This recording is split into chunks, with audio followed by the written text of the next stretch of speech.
So Walt Whitman's Song of Myself is in 52 sections. I call them cantos.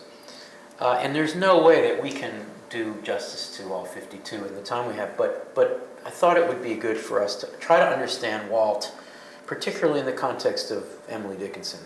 These are two proto-modernists. They're heading toward breaking the rules of conventional official verse culture of the 19th century.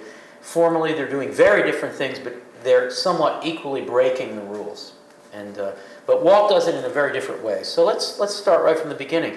The first two lines: I celebrate myself and sing myself, and what I assume you shall assume. What's positive and happy and good, Max, about that before we get to the doubts about it? What's so great about it? It's full of self-esteem. It's about himself. It's about being proud of who he is and what he thinks, and celebrating that, celebrating his being a human being.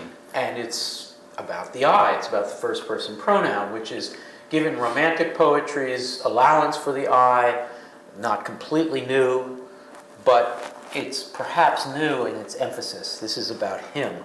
This is essentially a verse journal, really, a verse diary.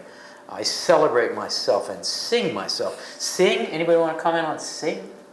Amaris? It seems reminiscent of minstrels. It seems like an epic, except this would be an epic of the self rather than a legendary hero. And singing as opposed to talking or writing. There's kind of an exuberance, like implicit in singing. And an association with poetry in its original state, maybe. The singing, the bardic, the lyric, as in the lyre. Kristen? It's more of a ballad type sing. Although the form is not a ballad form. It's not a ballad form, but... Right. Balladeering, I guess, is Yeah. what you mean. Okay, the downside. I celebrate myself and sing myself, and what I assume, you shall assume. What an audacious thing for him to say. Allie, where do we start with that? And what I assume, you shall assume. There's a positive and a negative there. Well, the negative is, according to who? Like, what gives you the right to assume what I would assume? Assume is a really interesting word in this context, right? Assumptions. Basic assumptions. We assume the same things. Well, assume could also mean like to make an assumption would be like, I think this about something, but to assume something could also mean that you kind of like sort of put it on or like take it in, or it doesn't necessarily mean like to make an assumption about someone. Like you can also like assume a certain attitude or as in assuming a position. Sure. Right, so there's assuming a position, and when you're talking about Walt, who's sort of omnisexual, there's a certain positioning that's exciting for him. And the position that he has as the writer in connection to you as the reader it's somewhat sexualized, and so there is an assuming a position. And the position he assumes is the same position that you shall assume. So then I loaf and invite my soul. I always found this when I was first studying Whitman. It tickled me to think of someone giving himself license or permission to invite himself, as if to say, does the self need permission to do something for the self? I invite myself, my soul, I learn and loaf, etc. I, now 37 years old, in perfect health, begin. Lovely. Begin. This is the birth of the subject, not the birth of the person or the man, the birth of the subject, of the writing subject, of the language itself. Okay, let's look at the end of section 1. I harbor for good and bad. I permit to speak at every hazard. Nature without check with original energy. Let's talk about the phrase original energy. Anybody have a thought about the way the word original works there? Kristen, your thought? Original in that it's what kind of originality? Let's talk about the origin. Origin meaning birth. It's natural. It's natural. Original. Originality. First, unique, legitimate, original, the first, the real thing, right? But also original, originary, origins, bardic, singing. Back to basics. Original energy. I'm returning poetry to its expressive origins, I guess he's saying. Okay, now we go to Canto 2 or Section 2. And in this section, houses and rooms are full of perfumes. There's an internal rhyme. The shelves are crowded with perfumes. I breathe the fragrance myself. I know it and like it. The distillation would intoxicate me also, but I shall not let it. The atmosphere is not a perfume. It has no taste of the distillation. Later, the sound of the belched words of my voice loosed to the eddies of the wind. So he seems to be okay with perfume rooms, but he seems to be better out in the air. The sound of the belched words. So would you think of Emily Dickinson as offering us belched words? Never. So what is belched? What are belched words? The belched words of my voice loosed to the eddies of the outdoor air, the atmosphere, the unscented atmosphere. What's he trying to say? Emily, where does he stand? What position is he taking? And what does air have to do with poetry? Well, the Any of idea those things. Belching words is inherently very artless. Belching is something that is like naturally inarticulate, and to express yourself verbally and by means of an inarticulate sound is a kind of A barbaric yelp, a howl that's going to be very influential. So this is the unaesthetic aesthetic. This is the supposedly natural voicing of the body. Yeah, Dave, you were going to say something. That it's also unrestrained. Belch sometimes happens Unrestrained. involuntarily, and you It's just let it go. unconstrained. Formally as well, the long lines, the repetition, the seeming prosaic style, air, breathing, respiration, inspiration. So there's a relation between original writing, original poetics, and the belched words loosed, not constrained, but loosed to the eddies of the wind. You shall no longer take things at second or third hand, he says at the end of Canto 2. You shall no longer take things at second or third hand, nor look through the eyes of the dead, nor feed on the specters in books. Uh-oh. He's really outdoors now. What's he saying? And how do you feel about I think it? that's Anna? a really direct response to Emerson. In Emerson's speech, The American Scholar, he says that like Americans can no longer look to what people before us have written and said. Like you should read and you should be educated, but it's time now for Americans to make their own cultural stand, make their own cultural contributions. And I think Whitman's really responding to that. Yeah, it's like primary experience, going out there and doing it for yourself Primary instead of experience. relying on looking through a window at someone else doing it like Emily Dickinson might want to. So, first-hand experience is a guide to reality. This is a Whitmanian hallmark. And this is going to become a problem throughout modern poetry. When we get in chapter 8 of this course to John Ashbery's poem, The Instruction Manual, he parodies this whole idea that first-hand experience is a guide to, in this case, the town of Guadalajara, where he mocks the idea that we can actually know something about Guadalajara and that these aren't words. In fact, what Walt has written here about secondhand knowledge is secondhand knowledge because it's words. And in fact, the specter of books is the leaves of grass, the book itself. So there's all kinds of theoretical impossibilities with this naive I experience and I convey experience. But we love it because he's trying to break free, as you were suggesting, in a kind of transcendental way. Section 3, Canto 3, I love this stanza. There was never any more inception than there is now. I want to ask you all what now means after this. There was never any more inception than there is now, nor any more youth or age than there is now, and will never be any more perfection than there is now, nor any more heaven or hell than there is now. Urge and urge and urge. Max, what does now mean in this context? Well, now is the poem. He's talking Oh, you about. want right to the bonus answer, right from right. Can you give us a more primitive answer? Now would be maybe the time of his writing or the time of that sort of first-hand experience. The progressive 19th century present, which Whitman was very interested in. There's that. Progress, human progress. Good. Yeah. And now you can go to your second level answer. Or now is also the poem. And why do we say that? What does presence mean in writing and language? Well, if we're talking about this sort of paradox or theoretical impossibility of conveying his experience with words, then he's sort of he's saying that the words here, this poem, this language is the experience. This is it. This is it. There's never more, I love this, never any more inception, any more creativity, any more birthing, any more origins than there is right here as I write. In a way, that's the same self-referentiality we see in Dickinson. That's the this for occupation this. Nor any more youth or age. We don't look back, we don't look forward. What we do is we have this presence, the presence of this subjectivity, of this writer, of this wall. If you want to look for me, look under your boot soles. I'm there, the leaves of grass. I'm always there. Wherever you look, I'm there. And maybe just going back to the meaning of assume that Anna pointed out, maybe he's encouraging the reader to assume the body of the poem in that sense. So that's sort of undermining that statement.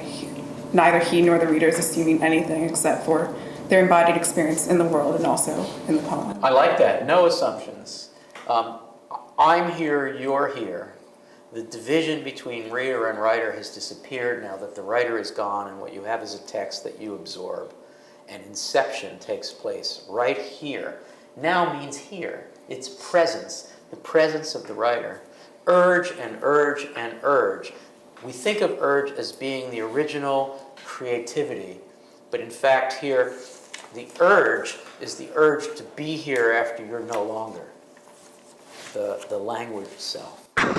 If we go to Canto 5, there's a passage that's what I call meta-pedagogical. I'm very interested in meta-pedagogy. Meta-pedagogy is the inclusion of the idea of teaching, how something is taught in the thing itself. And Walt likes to think of himself as a teacher. Loaf with me on the grass, loose the stop from your throat. What would the stop in your throat be?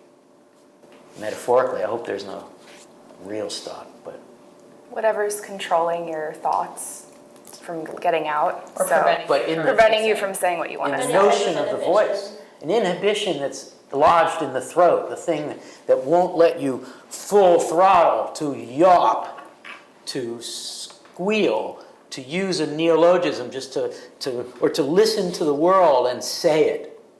That kind of, again, naive notion of representation.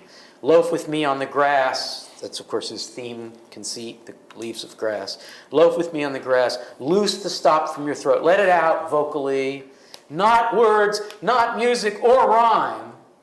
Rhyme? What's wrong with rhyme? It's Whitmanian? It's Do constraining. you want to be Whitmanian for a second? Yes, please. What's wrong with rhyme? That rhyme can often be a stop in the throat, that it It's a can constraint, can right? prevent you from what you actually want to say, because you like, oh, well, this is an ABAB rhyme, and I have to like rhyme this, so I can't use the word that I really want to use because it doesn't rhyme. So the long line, seemingly, is the unstopping of the throat. Not rhyme, not music or rhyme I want, not custom or lecture. What? What's custom have to do with lecture? Dave? Well, lectures are given in a customary sense. There's a specific way of giving a lecture. It's a formulaic way. So what is the idea? What's the lecture as opposed to something else? What kind of conveyance of information is a lecture? What's behind it? What are the assumptions? That there is a speaker conveying A something speaker and a listener. and a listener who is... Someone stands, others sit. Someone speaks, others are quiet. Someone knows, others don't. Someone is, the others aren't yet. That's the custom of knowledge. It's also the custom of subject-object relations. It's the custom of subject, speaker, object, reader. It's the custom of writer, reader, and Walt is challenging that somewhat naively, exuberantly, sillily sometimes, challenging the notion that there is someone to tell you what you know. What he really wants to do is crawl inside your brain and your body and find out what you know and speak it for you. Ooh, it's a little creepy. Not custom or lecture, That's the metapedagogical moment. What we do when we read these poems together is we form a collaborative, collective, close reading. And I have a feeling that if 10,000 people were to read this poem together and collectively interpret it, the interpretation would be better than if one person were to do it, him or herself. Not custom or lecture, not even the best. Only the lull I like. Lull? The hum of your valved voice. All right, so lull, only the lull. Love this word. Only the lull. What's he referring to? I feel like he's referring to the present, just the present moment. Just translate lull outside the poem. If I say, there's a lull Is there a here. pause? A pause, a quiet. Can it also be the melodic quality of someone's voice? Lulling, yes, lulling someone to sleep. So there's a kind of somnambulism, a relaxation, a tranquilizing that takes place, paradoxically, despite all this exuberance. Only the lull I like, the loafing on the grass. In this book, the leaves of grass, the leaves being the pages of the book, right? The leaves of grass. Only the lull I like, the hum of your valved voice. I almost want to say valved voice, except that he wouldn't be happy with that. Valved voice? We've heard about the stop. Anybody do music? Stops? Right? The stops. Don't we describe on a wind instrument the thing? Or an organ. Also on a Yeah, string or instrument. a trumpet, you have the Stops. valves. Yes, valves and stops. The hum of your valved voice. The valve is open. Yeah. So let's quickly look at section 6. Here we get into the grass, and I really want to understand this. I guess it must be the flag of my disposition, or I guess it is the handkerchief of the Lord, or I guess. What's he doing with this, or I guess? I think he's setting up, it could be so many different things, and it's like he's kind of saying it over and over again to get at it Many in different ways. He's not at all Steinian. He's not at all cubistic at all. And yet, his willingness to try to get things right by repetition is very predictive of certain aspects of modern poetry and of modernism generally. He's trying this angle. I try this. I guess it's like this. Leaves of grass. Grass is such an open-ended hieroglyphic. It's such an open-ended symbol. Grass. Tell me about grass. Quick. Off the top of your head. Grass. Covers the entire world. Yes, everything is grass. Max, grass. It's small. It's everywhere. It's minor. It's common. And it's little What- bits that become one big thing. Is it rhizomic? Does it actually attach itself? I don't know how grass works, but it's semi-rhizomic. It comes from a seed, right? But they seem to it anyway. There's something about grass that's kind of interconnected. It's true. I don't know what I'm talking about.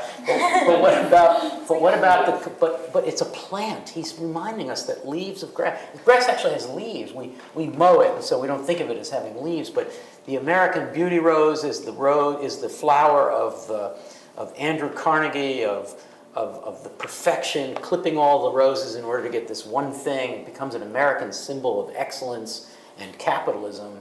And leaves of grass is the common, it's the ubiquitous, it's really a democratic... Grassroots, it's... Grassroots, exactly. We should have thought about that 2 minutes ago. Grassroots. So leaves of grass, this poem, 52 sections, leaves of grass. 52 sections in Song of Myself. Leaves of Grass is a lifelong project. So we have leaves. Leaves are the pages of the book, and so they are common, and they are a series of or I guess, an attempt to get it all right and to make one poetry of everything for a lifetime. Or I guess the grass is itself a child, or I guess it is a uniform hieroglyphic. Tell me about that. Uniform hieroglyphic. Well, it's kind of a mystery that no one is privileged to. If it's a uniform hieroglyphic, as opposed to a specific hieroglyphic. Not that that's necessarily mutually So hieroglyphic exclusive, means, that word means well, yeah, a symbol. a symbol. Keep going. We use it, Like a pictographic symbol. something that requires ciphering. It's a code. It's a message. But uniform, it's a paradox, isn't it? A uniform hieroglyphic, Kristen? Well, because all of the leaves of grass are supposed to be different. They're different, but they're uniform. So he's creating a commonality out of the many. The leaves of grass, uniform, one common meaning, very much like Emily Dickinson, who's going to proliferate meanings that do not get resolved. This is a uniform hieroglyphic, e pluribus unum, out of the many, this is grass, one, the grass. And it means sprouting alike in broad zones and narrow zones, here and there, growing among black folks as among white. Alike the stars in poetry, the grass is growing under those on opposite sides of segregation and indeed slavery. Growing among black folks and white folks, Canuck, Tuckahoe, Congressman, Cuff. I give them the same. I receive them the same. What's he saying? What's his politics? It's democratic. Democratic. Keep going. Well, as you just said, from the many one, everyone is treated equally. Democratic, American, e pluribus unum, equivalence, equality, multicultural, Liberal. liberal, progressive in the sense that of its inclusiveness. Canuck, Tuckahoe, Congressman, Cuff. I love that. I give them the same. They all get my leaves of grass. This is really, in a way, well, we'll argue this later, but in a way the opposite of Emily's selectivity, of visitors the fairest. For Walt, of visitors, the uglier the better, the commoner the better, the more diverse the better. But you can also have the congressman, he's not being like. It's not just low, exclusionary. it's high and low, yes, exactly. Let's just spend a little more time before we break on section 8, the blab of the pave. Blab of the pave. The blab of the pave, tires of carts, slough of boot soles, talk of the promenaders, the heavy omnibus, the driver with his interrogating thumb, back of the bus, back of the bus. I don't know what he's doing, that guy. Interrogating thumb. This seems to be a city. The clank of the shod horses on the granite floor. Hey, can you hear that? The snow sleighs clinking, shouted jokes, hey, hey, hey, pelts of snowballs, hurrahs for popular favorites. The theater seems to be let out. Look, there's Brad Pitt. 19th century version. The fury of roused mobs, the flap of the curtained litter, the sick man inside borne to the hospital, meeting of enemies, the sudden oath, the blows. There seems to be a fight in the middle of this. The excited crowd, the policeman with his star. Let me through. Cops here, look out. Police are here. Step aside. Working his passage to the center of the crowd, the impassive stones that receive so many echoes, groans of overfed or half-starved who fall sunstruck or in fits. What exclamations of women taken suddenly to hurry home and give birth to babes. I won't try to do the sound of that. What living and buried speech is always vibrating here, here being the city, here being civilization, here being society. This is not a nature poem. This is a poem about people gathered together tightly. What howls restrained by decorum. What living and buried speech is always, there's almost a notion of the unconscious, buried speech always vibrating. What howls, there's the Allen Ginsberg word, there's the lineage of Ginsberg. What howls, restrained by decorum, arrests, slights, adulterous offers, acceptances, rejections, I mind them, or the show or resonance of them, I come and I depart. This is a catalog. And when we continue, I want to talk about the implications of the catalog of the list. So we'll do that.